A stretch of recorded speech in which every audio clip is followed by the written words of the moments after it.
Iglesia Bautista Misionera del Talar le invita a escuchar el siguiente mensaje que edificará su fe.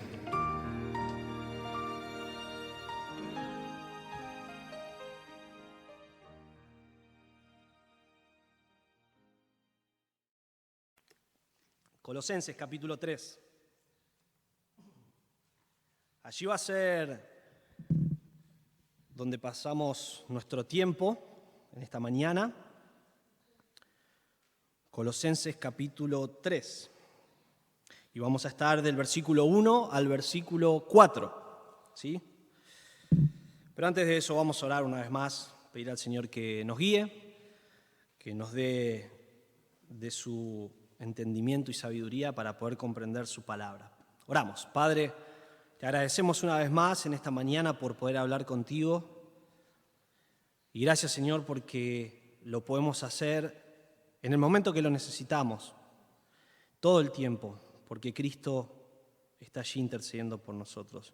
Y ahora, Señor, en este momento, al abrir tu libro, Señor, tu palabra, pedimos que tu Espíritu Santo nos dé claridad, entendimiento, que guíes cada palabra que se va a decir en este momento, Señor, para que seas fiel a lo que tú has revelado a nosotros.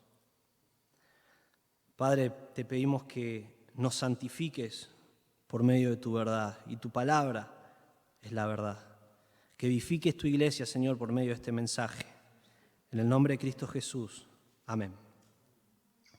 Bien, Colosenses capítulo 3. Vamos a hacer un poquito de introducción. Si bien no vamos a hablar de todos los detalles de lo que está pasando en la carta hoy, porque Dios mediante en marzo vamos a tener algunos mensajes más en la carta de Colosenses, y allí sí profundizaremos un poquito más todo el trasfondo, todo lo que está pasando. Pero para que podamos tener un panorama, porque vamos a llegar a la mitad del libro hoy, y de repente vamos a tener que conectar con cosas que el autor ya viene explicando desde capítulo 1 y capítulo 2. Entonces necesitamos entender un poquito el panorama de lo que está pasando en la carta de Pablo a los colosenses. Bien, esta iglesia es mayormente de gentiles, no de judíos. Y sabemos que en el paganismo hay todo tipo de religión, todo tipo de dios falso. Y estos hermanos aquí venían de ese trasfondo, de cultos a distintos dioses, deidades, normalmente invadidos por la inmoralidad. Y había un peligro grande de que estos hermanos comiencen a ser arrastrados de vuelta a su vieja vida. También habían falsas doctrinas que querían meterse en la iglesia, herejías, por ejemplo, como que Cristo no era Dios. Y Pablo se encarga en el primer capítulo de mostrarnos que Cristo verdaderamente es Dios. En esta carta a los colosenses se defiende la suficiencia de Cristo y la supremacía de Cristo. Había algunos que decían que no era suficiente tener a Cristo para ser salvo, que uno debería tener un conocimiento supremo o una experiencia mística aparte de Cristo. Entonces decían Cristo más conocimiento, Cristo más experiencia igual salvación. Y por otro lado teníamos el grupo de los judaizantes, aquellos que decían que Cristo no era suficiente y que para realmente ser salvo y estar bien con Dios uno debía guardar los ritos religiosos de la ley de Moisés. Entonces decían Cristo más obras igual salvación. Y ahora, hermanos, les pregunto, ¿Cristo más algo qué da como resultado? Nada. Si a Cristo nosotros le agregamos algo, no obtenemos nada. Cristo más nada es salvación, porque la Biblia es muy clara, y Pablo en Gálatas, que está atacando este mismo error o doctrina que está ingresando, dice, si alguien viene, aunque sea un ángel, y les predica otro evangelio, sea anatema, sea maldito, porque el evangelio solamente es Cristo, más nada. Si le agrego algo, obras o experiencias o lo que sea, no tengo a Cristo. Es solamente en Cristo. Pero para que tengamos un poco de claridad en lo que estoy hablando, acompáñenme al capítulo 1, vamos a ver algunos versículos que nos van a ayudar a entender lo que está pasando. Desde el versículo 13 en adelante, como decía antes, Pablo defiende aquí la suficiencia, la supremacía de Cristo, que Él verdaderamente es Dios y es todo lo que necesitamos para la salvación y para la vida. Pero aquí comienza en versículo 13 diciendo, porque Él nos libró del dominio de las tinieblas y nos trasladó al reino de su Hijo amado, en quien tenemos redención, el perdón de los pecados. Él, hablando de Cristo, es la imagen del Dios invisible, el primogénito de toda creación, porque en Él fueron creadas todas las cosas, tanto en los cielos como en la tierra, visibles e invisibles, ya sean tronos o dominios o poderes o autoridades. Todo ha sido creado por medio de Él y para Él. Y Él es antes de todas las cosas, y en Él todas las cosas permanecen. Seguimos, versículo 18. Él es también la cabeza del cuerpo, que es la iglesia. Él es el principio, el primogénito de entre los muertos, a fin de que Él tenga en todo la primacía, porque agradó al Padre que en Él habitara toda plenitud, y por medio de Él reconciliar todas las cosas consigo, habiendo hecho la paz por medio de la sangre de su cruz, por medio de Él. Repito, ya sean las que están en la tierra o las que están en los cielos. Hasta ahí nomás. Aquí deja bien en claro Pablo que Cristo es Dios y que Cristo es preeminente. Él tiene la preeminencia sobre todas las cosas, sobre todo lo creado. No solo eso, sino que por medio de Él y para Él fueron creadas todas las cosas y Él las sustenta. Este es Cristo. No necesitamos más nada. Colosenses capítulo 2, versículos 5 al 9. Aquí vamos a ver que Pablo está haciendo una exhortación preventiva porque los hermanos no habían caído todavía en este error, pero era necesario que estén alerta. Fíjense desde el versículo 4, Colosenses 2:4 dice, esto lo digo para que nadie los engañe con razonamientos persuasivos, porque aunque estoy ausente en el cuerpo, sin embargo, estoy con ustedes en espíritu, regocijándome al ver, escuchen esto, su buena disciplina y la estabilidad de la fe de ustedes en Cristo. Ellos estaban firmes, pero estaban siendo atacados con estas falsas doctrinas. Versículo 6. Por tanto, de la manera que recibieron a Cristo Jesús el Señor, así anden en Él, firmemente arraigados y edificados en Él, y confirmados en su fe, tal como fueron instruidos, rebosando de gratitud. Seguimos un poquito más. Miren que nadie los haga cautivos por medio de su filosofía y vanas sutilezas, según la tradición de hombres, conforme a los principios elementales del mundo y no según Cristo. Porque toda la plenitud de la deidad reside corporalmente en Él.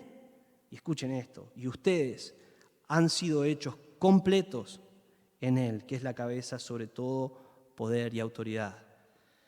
¿Quién tiene todo poder, toda autoridad? ¿Quién está por encima de todas las cosas? Cristo. ¿En quién somos nosotros perdonados, salvados? En Cristo. ¿En quién estamos hechos completos? En Cristo. En Cristo.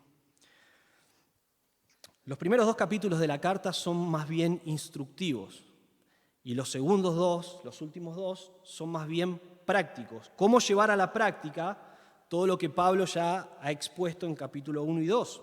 Y así es donde vamos a caer nosotros, en la parte práctica. Por eso es importante entender que capítulo 1 y 2 hablan de la persona y la obra de Cristo.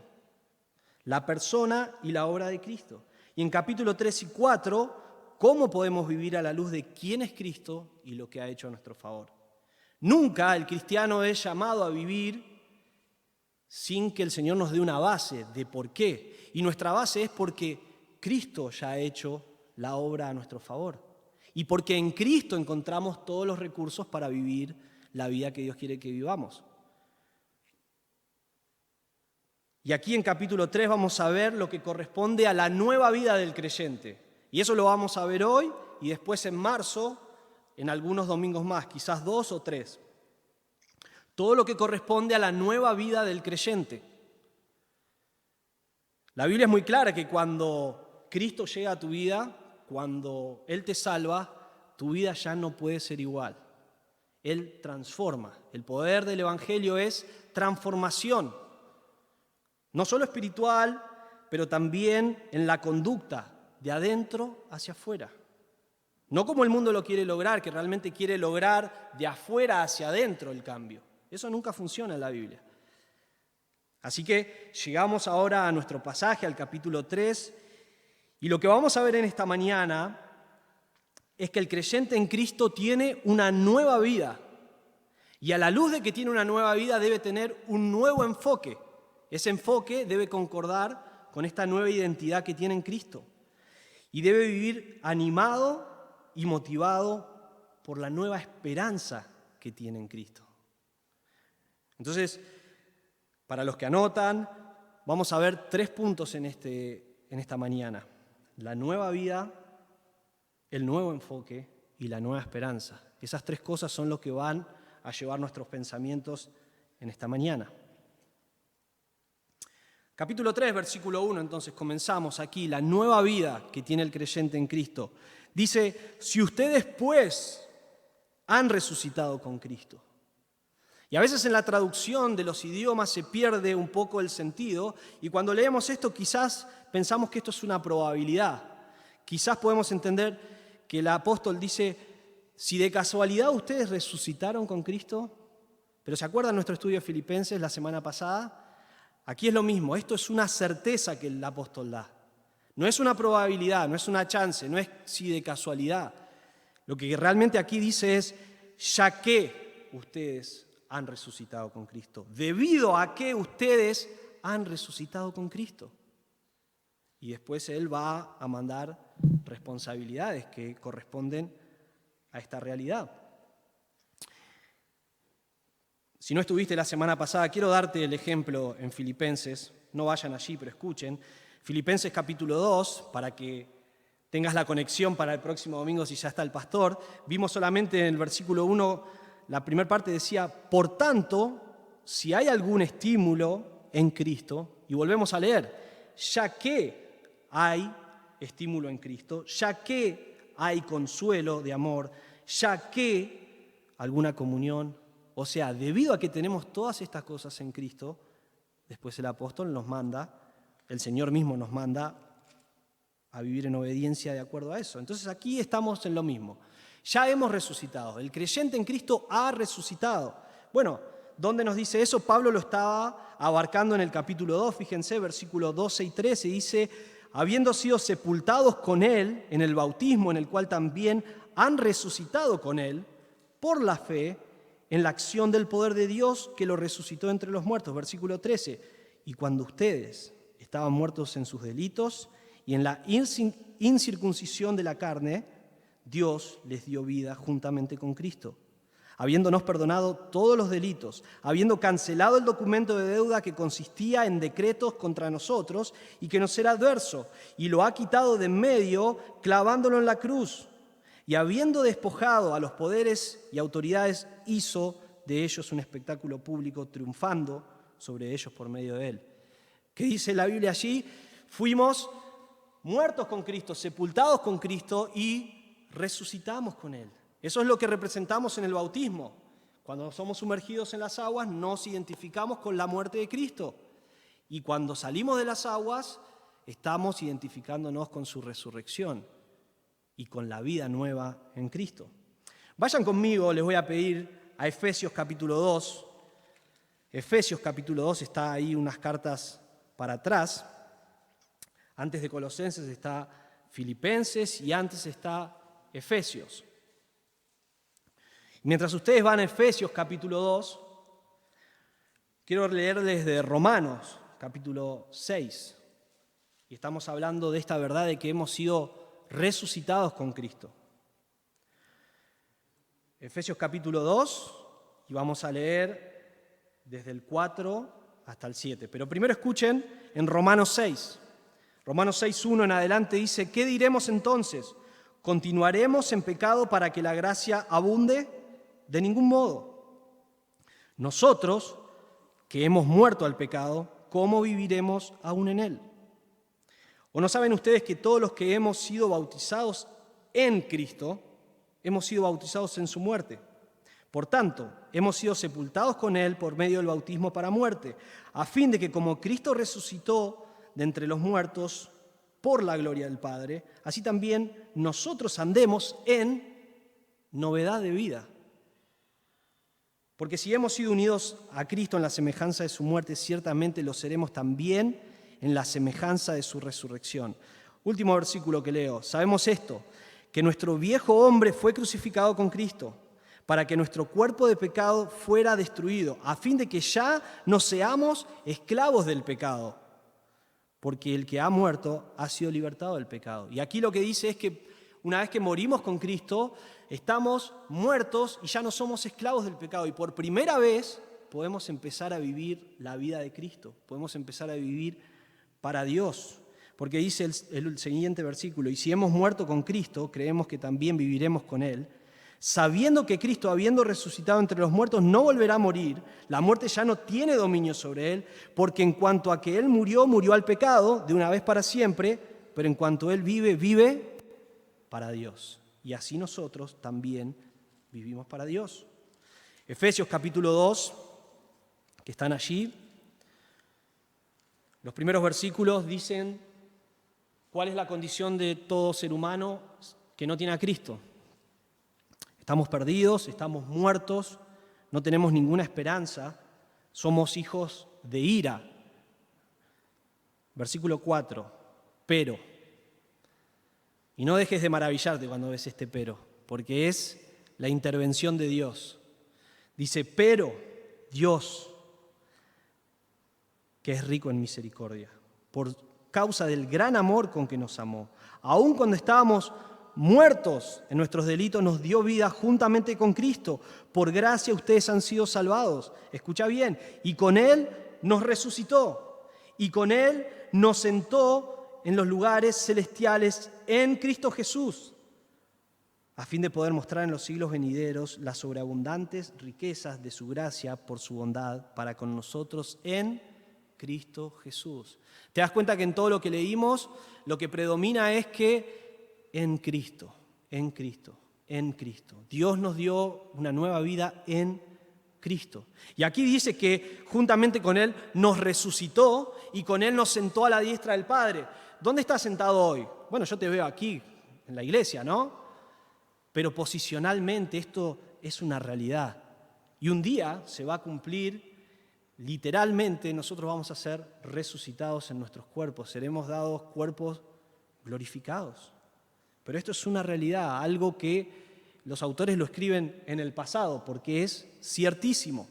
Entonces, esta es la realidad del creyente, tiene una nueva vida en Cristo, ha muerto al pecado y ahora ha resucitado con Cristo para una nueva vida. El apóstol Pablo dice en Gálatas, con Cristo estoy juntamente crucificado y ya no vivo yo, sino ¿quién vive en mí? Cristo. Entonces, esta es la nueva realidad del creyente, tiene una nueva vida, una nueva identidad, una nueva vida en Cristo, solamente en Cristo. Así que lo que vamos a hablar a continuación es una responsabilidad para los creyentes, y déjame decirte esto, solamente los creyentes pueden vivir en lo que vamos a hablar a continuación. Nadie puede vivir en esto si no ha conocido a Cristo. No es tuyo, no te pertenece, no lo vas a poder hacer. Y quizás estás esta mañana o quizás escuchando el mensaje y te das cuenta que nunca has conocido a Cristo. Bueno, la Biblia dice que todavía tu estado es que estás muerto en tus delitos y pecados, que todavía sos un hijo de ira, que todavía lo que te espera es el infierno. La Biblia es muy clara, dice, por cuanto todos pecaron, Romanos 3:23, y están destituidos, separados de la gloria de Dios. Y Romanos 6:23 dice que la paga del pecado, lo que merecemos por nuestro pecado es la muerte. La muerte física, pero la muerte espiritual, sin Dios. Pero, y aquí de vuelta el pero, Dios que es rico en misericordia, con su gran amor te ofrece la salvación en Cristo. ¿Qué tenés que creer de Cristo? Bueno, lo que ya fuimos leyendo, que Él murió en la cruz del Calvario cargando tu culpa y mi culpa. Y Él fue sepultado en una tumba dando evidencia de que murió verdaderamente. Pero al tercer día la tumba no pudo retenerlo. Y Él resucitó victorioso sobre el pecado y sobre la muerte. Y porque Él está vivo, te puede ofrecer vida eterna. ¿Cómo podés hacer que Cristo sea tu Salvador? Bueno, lo primero que necesitas hacer es clamar a Dios para que Él te dé la fe para creer. Pero debes reconocer tu necesidad, que sos pecador y que no tenés ninguna esperanza de llegar a Dios, pero que Cristo pagó el precio. Cristo cargó con tu culpa.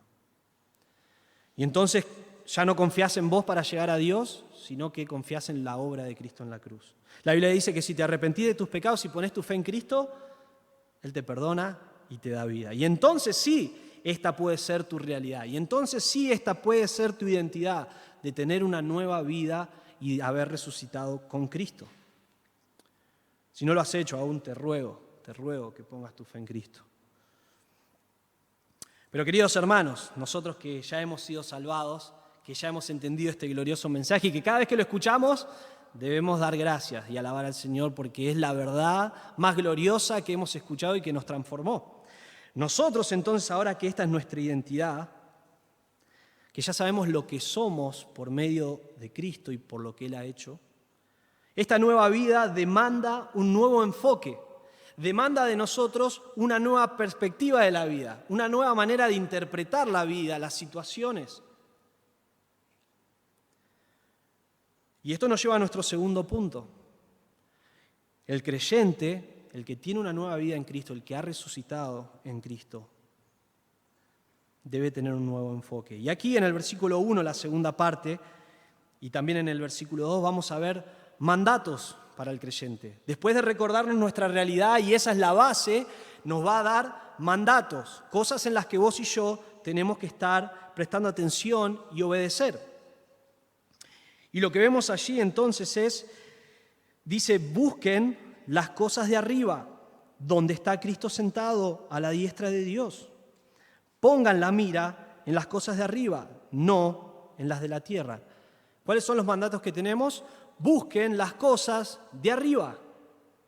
Y en versículo 2, pongan la mira en las cosas de arriba y no en las de la tierra. Estos mandatos están escritos en forma presente y eso demanda continuidad. O sea, exige que sea una acción constante. Esto no es de los domingos a la mañana cuando venimos a la iglesia. Esto no es solamente cuando estamos reunidos con otros cristianos que saben que yo soy cristiano y esto es el estilo de vida del creyente, o debería ser el estilo de vida del creyente. En casa, en tu trabajo, cuando vas manejando, estés con quien estés. Y esta búsqueda implica un esfuerzo perseverante. Demanda de nosotros que nos dediquemos de lleno. Tenemos que ser sumergidos en esta búsqueda. Debemos, desde que nos levantamos hasta que nos vamos a dormir, estar buscando las cosas de arriba. Ahora, ¿arriba dónde? ¿En el altillo, en la terraza? No, el pasaje es muy claro. Las cosas de arriba donde está ¿quién? Cristo, sentado a la diestra de Dios. Hoy hemos cantado acerca de eso. Y en Hebreos capítulo 10, versículo 12, no lo busques, pero dice allí que Cristo, una vez que presentó el sacrificio, fue y se sentó a la diestra del trono. Lo leíamos en Hebreos 1 también. ¿Saben que en el Antiguo Testamento los sumos sacerdotes tenían que estar de pie constantemente presentando sacrificios por el pecado suyo y del pueblo? Pero Cristo presentó una vez un sacrificio perfecto, completo, y se sentó. Su obra estaba consumada. ¿Hasta cuándo? Si mirás después en Salmos 110:1, hasta que todos sus enemigos sean puestos bajo sus pies. Cristo está allí sentado. ¿Y dónde es eso? En el cielo. El cielo es el trono de Dios y allí Cristo está sentado a la diestra del Padre, en total dominio y poder.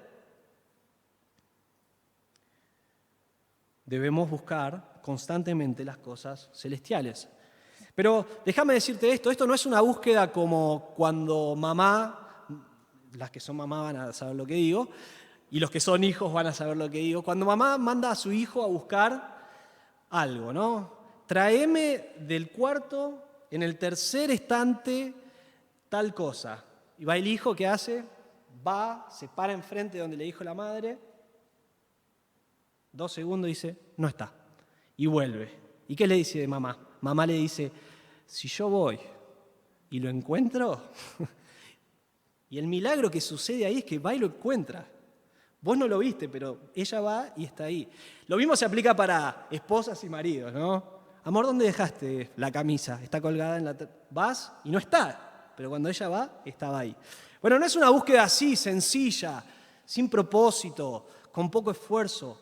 Esta búsqueda es con todo lo que somos, con todo lo que somos, con toda nuestra dedicación. Y ¿sabés qué? Lo que vos vas a buscar, el énfasis no está en sí en la búsqueda, sino lo que vamos a buscar.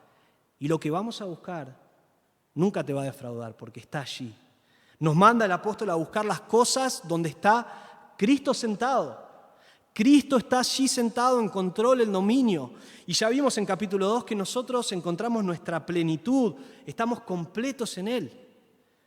Así que, como hemos resucitado con Cristo, debemos tener un nuevo enfoque y debemos buscar las cosas donde está Cristo. Pero aquí nos dice en versículo 2, pongan la mira. Nos dice el cómo. Poner la mira allí, van a escuchar, si prestaron atención al domingo pasado, una palabra que hemos visto que se repite mucho en Filipenses y en el Nuevo Testamento, es la palabra froneo. Poner la mira es la palabra froneo. Y froneo tiene que ver con la mente, con ejercitar la mente, una disposición mental. ¿Se acuerdan en Filipenses? Yo lo voy a leer. En el capítulo 2, en el versículo 5, que aún no llegamos, pero esta palabra se repite mucho, dice, haya pues en vosotros este sentir que hubo en Cristo. Y en el versículo 2 dice, hagan completo mi gozo sintiendo o teniendo o siendo del mismo sentir. Aquí es la misma palabra, froneo. Debemos estar poniendo nuestra mente, nuestra atención, nuestra disposición. Debemos tener una mentalidad de las cosas celestiales. Ahora, tengo varios pasajes, así que tengan paciencia, porque esto muchas veces para el creyente es difícil, piensa que es algo abstracto, piensa que es algo medio filosófico, pero la Biblia nos va a mostrar que es muy concreto. De hecho, es lo que vos y yo hacemos todos los días. Estamos ocupando nuestra mente en algo, en cosas. Y donde más ocupás tu tiempo, tu mente, es lo que va a marcar el curso de tu vida. Es lo que marca tus preocupaciones. Es lo que marca cómo tomás decisiones. Entonces, la mente es muy importante. Y para el que es inconverso, bueno, no hay esperanza para su mente, está corrompida, pero nosotros tenemos la mente de Cristo y nosotros podemos pensar exactamente lo que Dios quiere que pensemos y esa es la intención. Mateo 6:33. Mateo 6:33, si no vas allí, escuchá, pero aquí tenemos al Señor Jesucristo mismo hablando y del versículo 25 en adelante, Él nos va a hablar de que no debemos estar preocupados por las cosas de esta vida, por las cosas materiales, por las cosas cotidianas, por las necesidades. ¿Por qué? Porque nuestro Padre sabe exactamente lo que necesitamos y si Él se ocupa de los pájaros y de las plantas, ¿cuánto más hará por nosotros que somos sus hijos? Pero llegamos al versículo 33 y Jesús dice, pero, o sea, no se preocupen por todas estas cosas, sino busquen primero su reino y su justicia, y todas estas cosas serán añadidas. Es una cuestión de prioridades, de buscar primero las cosas que tienen que ver con el reino de Dios y su justicia, y lo otro cae en su lugar, lo otro se ordena. Y obviamente estas cosas serán añadidas de acuerdo a los propósitos y a la voluntad de Dios. Vayan si quieren conmigo a Romanos 12, si está yendo conmigo a los distintos pasajes. Romanos capítulo 12, después de que de capítulo 1 a 11 el apóstol Pablo despliega todas las misericordias de Dios, él dice en versículo 1 y 2 cuál debe ser la respuesta del creyente. Romanos capítulo 12 dice: por tanto, hermanos, les ruego por las misericordias de Dios, todo lo que ya fue presentado, que presenten sus cuerpos como sacrificio vivo y santo, agradable a Dios, que es el culto racional de ustedes. Versículo 2. Y no se adapten a este mundo. Fíjense la manera de no adaptarnos al mundo, sino transfórmense mediante la renovación de su mente, de su entendimiento. ¿Para qué? Para que verifiquen cuál es la voluntad de Dios, lo que es bueno y aceptable y perfecto. ¿Cómo vos y yo podemos no conformarnos a este mundo y sí comprobar la voluntad y vivir en la voluntad de Dios? Cuando renovamos nuestra mente. ¿Y con qué? Con la palabra de Dios. Con la palabra de Dios, recordando su obra a nuestro favor. Hebreos capítulo 11, les dije que hay varios pasajes, escuchen con atención, muy importante. Aquí en capítulo 11 de Hebreos tenemos lo que llamamos nosotros los héroes de la fe, aquellas personas que vivieron por fe y que son un testimonio vivo, son testigos de que se puede vivir la vida cristiana, la vida por fe. Y habla de distintos personajes, pero quiero mencionar acerca de Moisés. Versículo 23, por la fe Moisés, cuando nació fue escondido por sus padres durante 3 meses porque vieron que era un niño hermoso y no temieron el edicto del rey. Por la fe Moisés, cuando ya era grande, rehusó ser llamado hijo de la hija de Faraón, escogiendo más bien ser maltratado con el pueblo de Dios que gozar de los placeres temporales del pecado. Consideró como mayores riquezas el oprobio de Cristo que los tesoros de Egipto. ¿Por qué? Porque tenía la mirada puesta en la recompensa. Por la fe Moisés salió de Egipto sin temer la ira del rey. ¿Por qué? Porque se mantuvo firme como viendo al invisible. La mirada, el enfoque de Moisés estaba puesto en verdades eternas, en su recompensa y como viendo al invisible, a Dios mismo, a Cristo. Y en el siguiente capítulo se nos manda a correr nuestra carrera, despojándonos del peso y del pecado que nos asedia o que nos envuelve, y que debemos correr con paciencia la carrera, nuestra vida cristiana. ¿Cómo? Versículo 2 de capítulo 12. Puestos los ojos en Jesús, el autor y consumador de la fe. Vos y yo debemos correr hoy, vivir nuestra vida hoy aquí en la tierra, con los pies en la tierra. La Biblia no nos manda a ser unos lunáticos o vivir en un estado así como en una nube. No, debemos vivir nuestra vida cotidiana, ser responsables con las cosas que tenemos que hacer, pero nuestra mente, nuestro corazón, nuestros ojos, nuestro enfoque debe estar en el cielo, en Cristo. Esa es la manera de vivir y correr la carrera. En 2 Corintios capítulo 4, anotá si querés solamente, versículos 17 y 18, después de hablar de los sufrimientos y de que este cuerpo exterior se va destruyendo, pero las glorias que nos esperan en el cielo, el peso de gloria, no se compara con este breve tiempo de sufrimiento. ¿Y cómo el apóstol Pablo podía vivir de esa manera? Él decía que miraba las cosas que no se ven, porque las cosas que se ven son temporales. Las cosas tangibles, las cosas que te ofrecen hoy esperanza inmediata o placer inmediato son momentáneas, temporales, pasajeras. Y vos y yo sabemos bien que pasan más rápido de lo que queremos a veces. Pero él dice, pero las cosas que no se ven son eternas, son eternas. Así que el cristiano va buscando cosas que hoy no ve por fe, pero que sí están allí y están en Cristo. Volvemos a nuestro pasaje en Colosenses, capítulo 3, porque aquí en el contexto inmediato de la carta también mientras pensamos en dónde debemos poner la mira, dónde debemos poner la mente, vamos a ver que hay cosas en las que nosotros debemos estar invirtiendo y poniendo todos nuestros esfuerzos. Y luego en marzo lo desplegaremos mejor. Pero fíjense, versículo 9 y 10. Dejen de mentirse los unos a los otros, puesto que han desechado al viejo hombre con sus malos hábitos, y sean vestidos del nuevo hombre, el cual se va renovando hacia un verdadero conocimiento conforme ¿a qué? A la imagen de aquel que lo creó.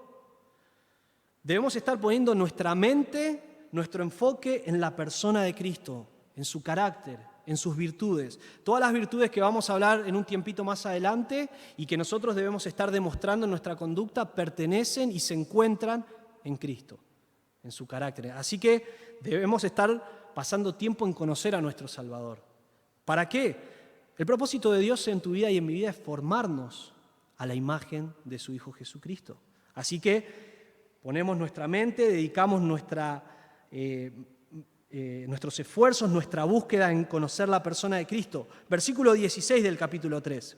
Dice que la palabra de Cristo habite en abundancia en ustedes. Entonces, no solo en la persona de Cristo, en la palabra de Cristo. Ahí debemos estar poniendo todo el día nuestra mente. No solo leer un pasaje a la mañana y a la noche ni me acuerdo lo que leí, sino después meditar. Y si tengo un tiempo, volver a la palabra y estar constantemente todo el día meditando en eso. La palabra de Cristo debe habitar, no poquito, en abundancia. Debe hacer una habitación plena, que le prepares el mejor cuarto en tu vida a la palabra y que allí abunde. ¿Por qué? Porque vamos a ver que eso después produce la adoración correcta a Dios y las relaciones correctas con los demás. Entonces, no solo ponemos nuestra mente en Cristo, en la palabra de Cristo, sino en versículo 17 dice, y todo lo que hagan, de palabra o de hecho, háganlo todo en el nombre del Señor Jesús, como representantes del Señor Jesús, como si el mismo Señor Jesús lo estuviera haciendo, dando gracias por medio de Él a Dios el Padre. En Juan 17, cuando Jesús ora su oración de intercesión por sus discípulos, pero también por todos aquellos que iban a creer, Él ahí menciona varias cosas, le pide al Padre varias cosas, y son propósitos que Él quería para sus hijos, que andemos en santidad. Él le dice, santifícalos en tu verdad, tu palabra es verdad. Él pide que no nos quite del mundo, sino que nos guarde del mundo. Él pide que los que vayan a creer, y eso era por medio de los que iban a predicar, que eran los primeros discípulos llevando el Evangelio a todos lugares. Entonces, santidad, la proclamación del Evangelio, el ser testimonio, ser sal, luz. Necesitamos conocer los propósitos que el Señor tiene para nuestra vida y allí estar poniendo nuestra dedicación. Lo voy a resumir de esta manera. ¿Dónde debemos poner nuestra mente? ¿Dónde debemos buscar las cosas? Bueno, las realidades espirituales y no en las cosas de la carne. Aquí, como vimos al principio, ellos estaban en peligro de caer de vuelta en su vieja vida, en los pecados de inmoralidad.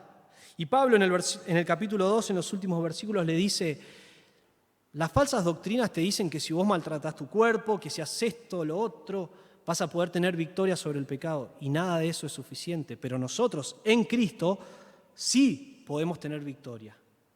Entonces debemos de estar pasando nuestro tiempo en búsqueda y poniendo nuestra mente en las cosas eternales, espirituales, las cosas del cielo y no las cosas de la tierra, los valores eternos y no en las cosas temporales y pasajeras, que a veces parecen que tienen más atractivo, pero al final traen destrucción, sufrimiento. Ahora, hermanos, quiero ser muy claro, esto quiero que sea bien práctico, esto no quiero que quede en un concepto filosófico. Si es necesario, volver a casa, estudiar el pasaje de vuelta y te vas a dar cuenta que esto es bien práctico. Y de hecho lo podemos evaluar en nuestra vida. Necesitamos hacernos preguntas. Necesitamos estar examinando. La Biblia nos manda constantemente a examinar nuestra vida. Entonces, puedes preguntarte, ¿de qué cosas vivo preocupado? ¿Realmente qué es lo que ocupa todo mi día, toda mi mente? ¿En qué estoy preocupado todo el día? ¿Es el dinero? ¿Vivimos en una situación difícil? Sí, pero ¿es eso lo que está ocupando mi tiempo? el dinero que no tengo, el dinero que tengo y cómo lo administro, el dinero que no tengo pero que otros tienen, el progreso, la posición, este puesto de trabajo, el otro, las cosas materiales, la salud en este tiempo, que si me contagio, que si no me contagio, que si él se contagió, hasta cuándo este virus. ¿Es eso lo que está ocupando? Ahora, la Biblia no dice que no debemos atender todas esas cosas, pero eso es lo que está ocupando todo mi tiempo, todo mi esfuerzo, o vivo ocupado en los intereses celestiales, en conocer más a Dios por medio de su palabra, en vivir en santidad, en obediencia a su palabra, en predicar el Evangelio a los que me rodean, sean mis familiares o en el trabajo o en donde Dios me pone. ¿Enseño la palabra a mi familia? ¿La vivo? ¿Estoy buscando en Cristo mi satisfacción, mi plenitud? Cuando evaluamos esas cosas, vamos a poder llegar a una conclusión de si esto está siendo una realidad en mi vida o no. Y si hoy no la es, si hoy no tenés este nuevo enfoque, si no estamos buscando las cosas de arriba, aquí tenés las herramientas. En la persona de Cristo, en la palabra de Cristo, en los propósitos de Cristo para tu vida. Y versículo 3, no solo tenemos el mandato a buscar las cosas, a poner la mira en las cosas de arriba, sino que Pablo nos va a dar la razón y es un recordatorio de lo que dice en versículo 1. Versículo 3 dice, porque ustedes han muerto, ya murieron. ¿A qué? A las cosas de esta tierra, a las cosas del mundo, al pecado. Ya no debemos vivir en eso porque hemos visto que tenemos una nueva vida en Cristo. Pero fíjense la segunda frase. Ustedes han muerto y su vida está escondida con Cristo en Dios. Con Cristo en Dios. Nuestra vida ahora, nuestra nueva vida está escondida, resguardada, con Cristo en Dios. Y ese concepto me hace pensar en Juan capítulo 10. Yo lo voy a leer para ustedes. Juan capítulo 10. Cristo mismo está hablando y está hablando de las ovejas, de aquellos que el Padre le dio para que fueran salvos y que Él no iba a perder a ninguno.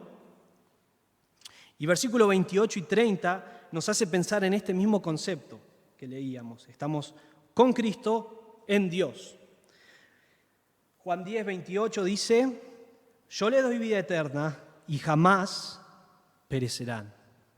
¿Querés hablar de seguridad de salvación? Allí tenés un gran versículo. Jamás perecerán. Si Él nos dio vida eterna y Él promete que no pereceremos, jamás perecerán. Y nadie las arrebatará de mi mano. Este es Jesús hablando. Mi Padre, que me las dio, es mayor que todos y nadie las puede arrebatar de la mano del Padre. Yo y el Padre somos uno. Así que nuestra vida está escondida en Cristo o con Cristo en Dios. Y al escuchar algunos mensajes y algunos comentarios sobre este tema, también mencionaban que nuestra vida está escondida del mundo.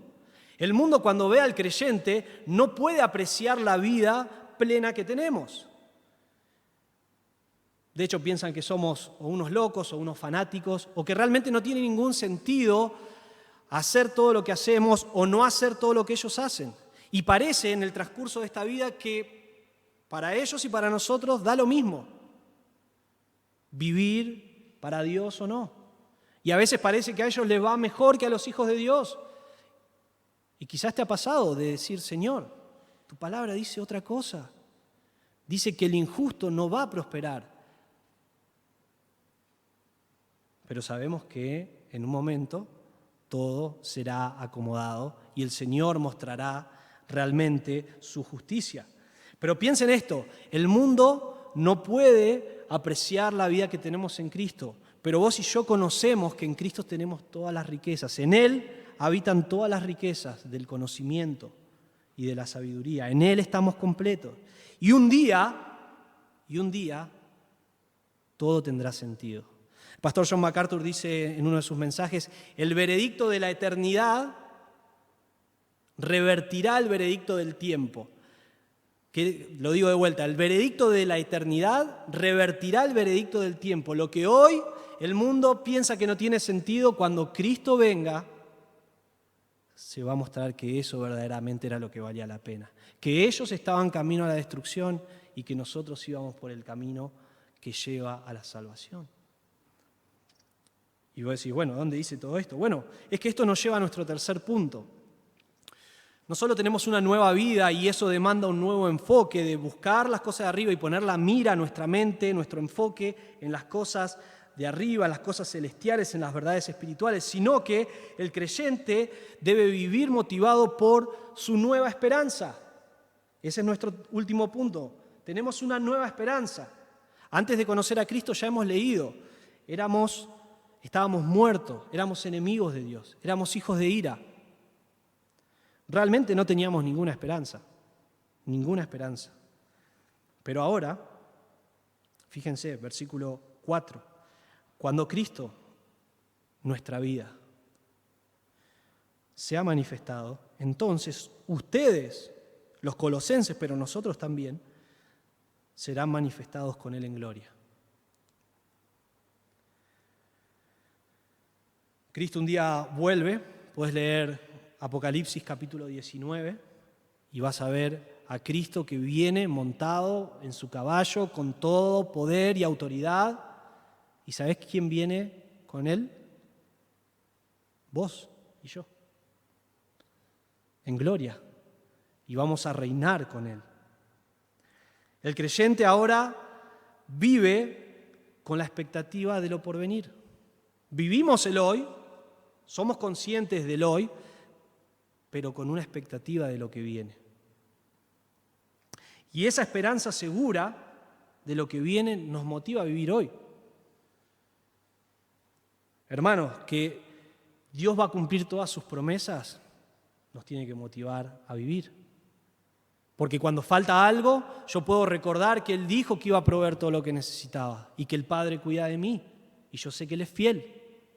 Cuando Él dijo que nos iba a dar salvación, Él va a cumplir eso. Ya tenemos vida eterna y vamos a pasar la eternidad con Él. Nada nos puede separar del amor de Cristo y esa verdad se sostiene. Entonces, vivimos con la expectativa de lo porvenir.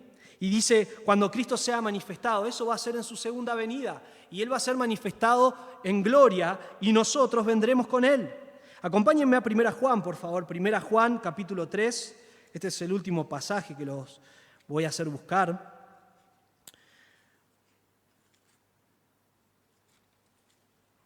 Es llegando al final de la Biblia, 1 Juan capítulo 3. Porque lo que vamos a ver aquí en este pasaje es que esta esperanza no nos deja en un estado de pasividad. Esta esperanza no nos deja como algunos de los tesalonicenses que abandonaban sus trabajos, sus responsabilidades y se iban a la terraza a esperar que Cristo venga. La Biblia no quiere eso. 1 Juan, capítulo 3, versículo 1 al 3 vamos a leer. Dice así, miren cuán gran amor nos ha otorgado el Padre, que seamos llamados hijos de Dios. Y eso somos. Por esto el mundo no nos conoce, porque no lo conoció a Él. Amados, ahora somos hijos de Dios, y escuchen bien, y aún no se ha manifestado lo que habremos de ser. Pero sabemos que cuando Cristo se manifieste, seremos semejante a Él. ¿Por qué? Porque lo veremos como Él es. Y todo el que tiene esta esperanza puesta en Él, vive de brazos cruzados. No dice eso. Fíjense, se purifica así como Él es puro. Todo el que tiene verdaderamente esta esperanza puesta en que Cristo va a venir y que Él será manifestado en gloria y que nosotros finalmente seremos también transformados, se purifica así como Él es puro. Entonces, esta esperanza del futuro modifica nuestra conducta hoy. Si estamos esperando al Señor y sabemos que Él quiere que vivamos en pureza, eso es lo que debemos estar haciendo. Pero ¿saben qué? Allí en 1 Juan cuando dice, todavía no somos eso. Creo que podemos, cuando nos miramos al espejo, darnos cuenta que el Señor todavía no ha terminado toda su obra de santificación en nuestras vidas. Pero en Filipenses capítulo 1 vemos que Él que comenzó la buena obra, la perfeccionará.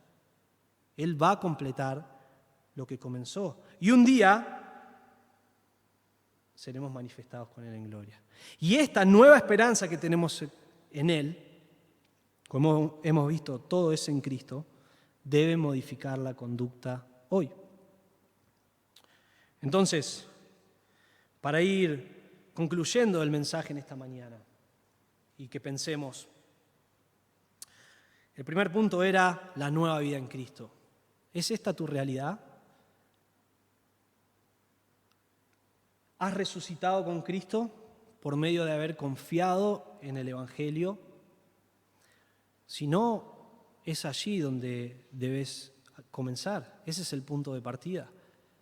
Y lo hemos explicado, pero en 1 Corintios 15, déjame que te comparta de las palabras del apóstol Pablo, ¿qué es el Evangelio?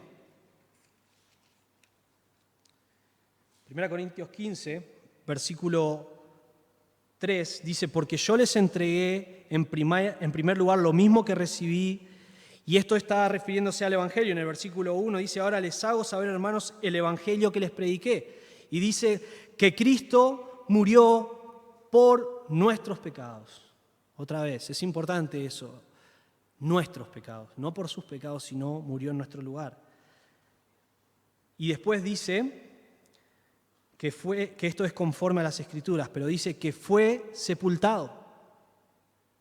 Cristo fue sepultado en una tumba y que resucitó al tercer día conforme a las Escrituras. Jesucristo murió por tus pecados y Él resucitó en victoria para darte vida. Debes arrepentirte de tus pecados, abandonarlos y confiar en Cristo para salvación. Pero si ya sos un creyente, entonces esta es tu realidad. No es una probabilidad, esta es tu realidad. Por lo tanto, esta nueva identidad que tenés en Cristo, una nueva vida, demanda un nuevo enfoque. Ya no podemos vivir más como vivíamos antes. Ya no debemos vivir más como vivíamos antes. En Cristo tenemos todos los recursos para poder vivir la vida que Él quiere. ¿Y de qué manera lo hacemos? Buscando constantemente y poniendo nuestra mente en las cosas de arriba, donde está Cristo sentado. Donde está Cristo sentado en dominio, en autoridad. Y lo hacemos con una esperanza que modifica nuestra conducta, sabiendo que esta esperanza es segura y que Cristo un día viene. Y decimos como Juan, ven Señor, ven pronto. Entonces debemos preguntarnos cómo estamos viviendo. Si vos haces un resumen de tu día y te das cuenta que el Señor no pasó más de 5 minutos por tu mente, bueno, hay cosas para evaluar y corregir allí. Ya vimos dónde poner nuestra mente todo el día, en la palabra del Señor. Allí Él se reveló, allí encontramos la persona de Cristo y la obra de Cristo. Allí encontramos lo que Él quiere que vivamos, los mandatos que Él quiere que obedezcamos. Si somos ignorantes de la palabra, no vamos a poder vivir la vida que Él quiere. No vamos a estar creciendo, no vamos a estar llevando fruto, no vamos a estar predicando el Evangelio a otros, no vamos a estar andando en santidad. Pero déjame decirte esto como último. Mirando la iglesia de Cristo en general y también pensando en momentos de mi propia vida, ¿cómo vive el creyente? Tristemente, la mayoría de los cristianos viven buscando las cosas del mundo y rechazando las cosas del cielo, aferrándose a su vida antigua, aferrándose a su vida aquí en la tierra, sin conciencia de la venida inminente de Cristo, sin conciencia de la segunda venida de Cristo cuando Él venga en gloria a reinar.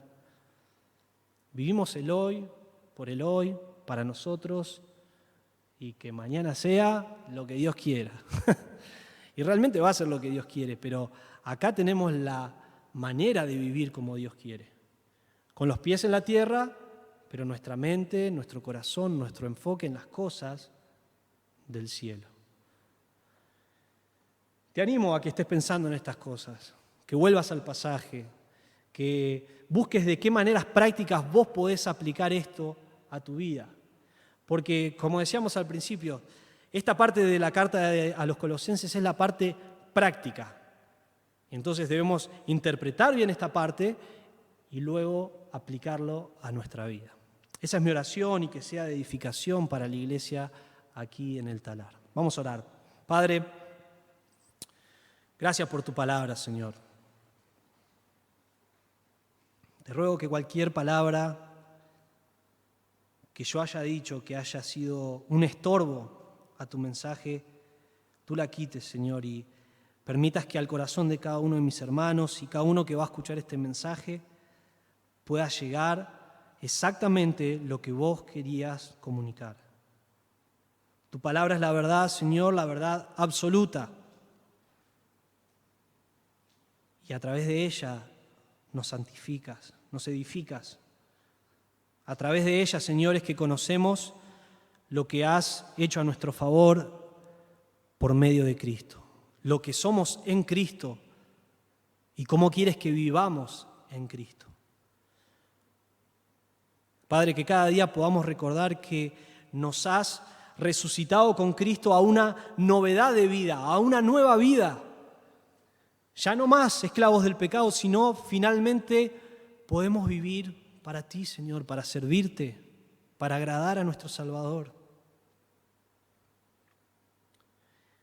Y que al recordar esto y saber que no es un mérito nuestro, sino que es por la persona y la obra de Cristo, ahora podamos vivir con un nuevo enfoque, con un enfoque en las cosas eternas, con un enfoque en las cosas celestiales, como tu Hijo nos mandó a hacer, a buscar primero tu reino y tu justicia. Padre, gracias por la esperanza que tenemos en Cristo. Y porque Él, una vez que resucitó, se sentó a tu diestra en autoridad, habiendo consumado su obra de redención, pero también hasta el día que todos sus enemigos y todas las cosas van a estar una vez más sujetas a Él. Y Él las va a sujetar a ti, Señor, para tu gloria y tu honra. Padre, que estas verdades no queden en conceptos. Ayúdanos a procesarlas, a entenderlas y que tu Espíritu Santo las aplique a cada una de nuestras vidas. Para tu gloria, Señor, y para nuestro gozo. Oramos en Cristo Jesús, quien es Dios y quien ha pagado por nuestro rescate. En su nombre. Amén.